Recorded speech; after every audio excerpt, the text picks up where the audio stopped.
so thế song ngõ chia tân na đây cả một chúa bồn của cho lốm hiếp dơi men đây lời mong là lên mọi rằng đồ công xóm cả quan tờ lệnh buộc lời ghê chê ngô mà nghe chỉ đò đại xóp thông mà để tên nê bố tên à họ ghê đây lý bố ta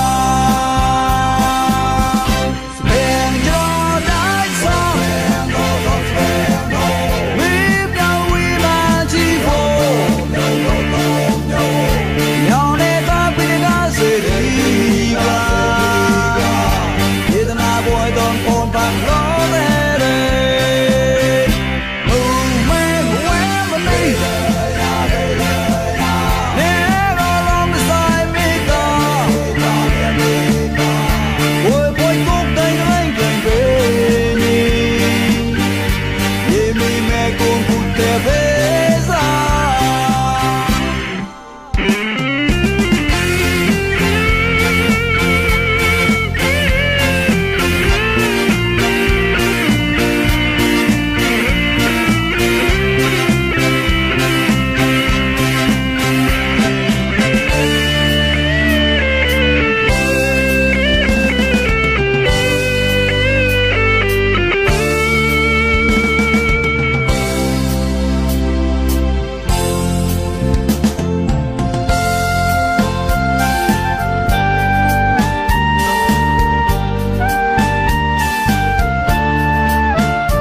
sông hòn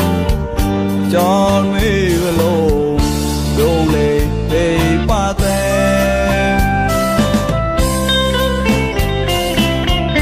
hút lái tô con sông mà chú lúc này đêm giờ ai chạy soi tô bùa tôi gió bên nữ mà ngư lô sao thế sông ở chia tân na đây cả một chúa bồn của cho lốm hiếp dơi men đây lời mong là lên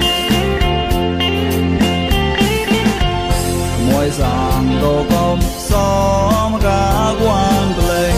luộc lời ghê chê ngô mà nghe xem cho đại xóp thông mà để tên nê bố tên à có ghê đây